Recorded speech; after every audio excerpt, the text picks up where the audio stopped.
RO 2016 की परीक्षा जो आज 20 सितंबर को समाप्त हुई है, दोनों पेपर को देखने के बाद जो रिव्यू निकल के आता है वो यही है कि अगर आप UPPSC या अन्य कोई भी हो, UPSSC वगैरह भी सेम पैटर्न पर ही चलते हैं, अगर आप ये जो दो आयोग हैं अगर इनकी तैयारी आपको करनी है तो किस प्रकार से आपको करनी चाहिए, किन किन बातों को ध्यान में रखकर आपको अपना नोट्स बनाना चाहिए, इसी पर आधारित ये वीडियो है।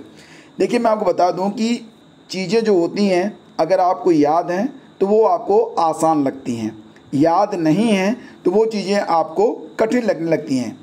आज का जो क्वेश्चन पेपर है वो कुछ लोगों को बहुत आसान लगा होगा, कुछ लोगों को बहुत कठिन लगा होगा। आसान उनको लगा होगा जो लोग फैक्चुअल चीज़ों को रटने में माहिर हैं, उनको तो पेपर आसान लगा होगा। लेकिन जिन लोगों को फैक्ट्स याद नहीं रहते हैं उन लोगों को पेपर डिफ़िकल्ट लगा होगा। मतलब ये कि इस बार जो क्वेश्चंस पूछे गए, ज़्यादातर जो क्वेश्चन थे वो कंसेप्चुअल थे, यानी कि जो फैक्ट होते हैं अगर आपको पता है तो आपका जवाब सही होगा, अगर फैक्ट आपको पता नहीं है तो आपका जवाब गलत हो जाएगा। लाइक एज मैं एक एग्जांपल आपको देता हूँ। जैसे कि ये क्वेश्चन था कि इन्हें कालक्रमानुसार में व्यवस्थित कीजिए। अब कन्नौज का युद्ध, चंदेरी का युद्ध, तालीकोटा का युद्ध और चौसा का युद्ध।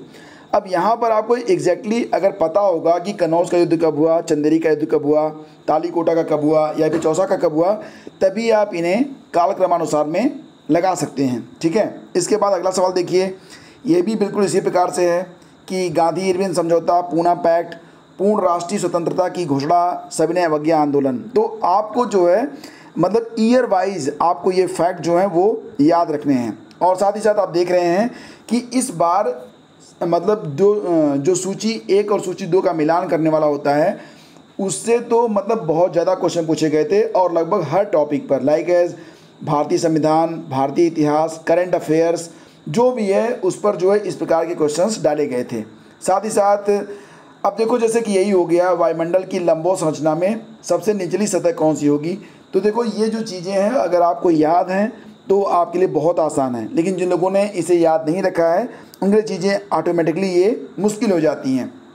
तो जो बहुत सारे क्वेश्चंस हैं आपके सामने हैं और आप देख कर अंदाज़ा लगा सकते हैं कि कितने प्रश्नों के जवाब आपको याद हैं, कितने प्रश्नों के जवाब आपको याद नहीं हैं। तो बेसिकली ये जो क्वेश्चन पेपर है उसका रिव्यू करने के बाद मैं आपको ये बताने आया हूँ कि अब अगर आप UPPSC के एग्ज़ाम्स, UPSSC के एग्ज़ाम्स या फिर कोई भी परीक्षा हो उसकी तैयारी कर रहे हैं तो आपको किस प्रकार से स्टडी करनी है, किस प्रकार से आपको नोट्स बनाना है। और एक बात और बता देता हूँ कि ये चीज़ें अब आपको दोबारा कोई नहीं बताएगा, ठीक है, क्योंकि ये चीज़ें बस आज ही दिमाग में रहेंगी, कल लोग इसको स्किप कर जाते हैं। तो सबसे इम्पॉर्टेंट क्या है कि सबसे इम्पॉर्टेंट तो ये बनता है कि आपको जो है करंट जो डेली करंट अफेयर्स है उस पर आपको डेली फोकस करना है, ठीक है। और देश दुनिया में सबसे इम्पॉर्टेंट बात, दूसरी बात, देश दुनिया में जो चीज़ें घटनाएं पहली बार हो रही हैं, ठीक है, जो चीज़ पहली बार हो रही है चाहे वो कोई भी घटना है उसको तो आपको ज़रूर याद रखना है, ठीक है। यानी कि प्रथम बार अगर कोई बात हुई है तो उसको ज़रूर याद रखना।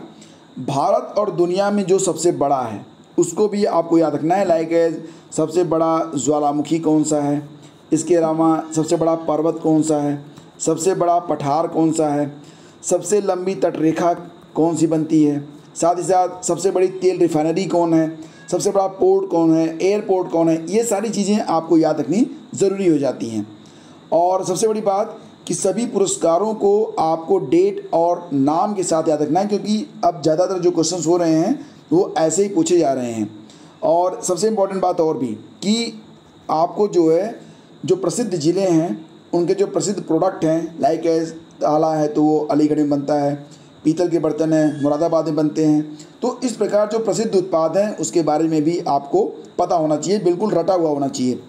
संविधान के अनुच्छेद और सूचियों को तो आपको बिल्कुल रट डालना है, यानी कि आपका जो नोटबुक होगा उसमें किस अनुच्छेद के अंतर्गत, किस सूची के अंतर्गत क्या बात कही गई है, ये चीज़ें आपको बिल्कुल रटी हुई होनी चाहिए।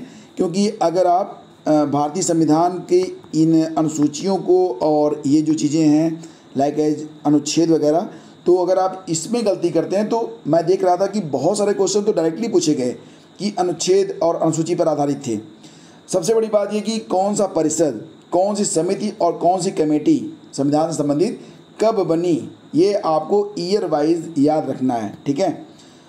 इतिहास की घटनाओं को भी, इतिहास के जो प्रसिद्ध युद्ध हैं उनको भी आपको वर्षवार यानी कि ईयर वाइज आपको याद रखना है, खासतौर से मध्यकालीन इतिहास और जो स्वतंत्रता आंदोलन है दोनों को।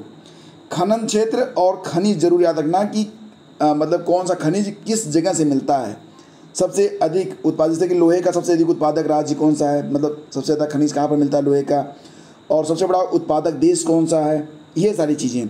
और सबसे इम्पॉर्टेंट है जनसंख्या 2011, इससे क्वेश्चंस अभी भी पूछे जा रहे हैं।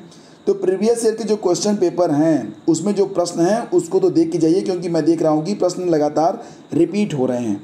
इसके अलावा पुरस्कार, खेल, जो प्रसिद्ध मृत्यु हुई है बड़ी बड़ी हस्तियों की, सन्याभ्यास और फिल्म पुरस्कारों के बारे में भी अपनी सूची बना कर रखें। तो ये चीज़ें आपको बिल्कुल मतलब दिमाग में रख कर ही अब स्टडी करनी है, और अगर आप इसमें चूके तो डेफिनेटली जो है इसका बड़ा खामियाजा भी आपको देना पड़ेगा। तो ये जो चीज़ें मैंने आपको बताई थी ये लिखित रूप में आपको मिल जाएंगी हमारे फेसबुक पेज और हमारी वेबसाइट पर, और ये चीज़ें मैं आपको ज़रूर बताऊंगा क्योंकि ये चीज़ें बहुत इंपॉर्टेंट हैं।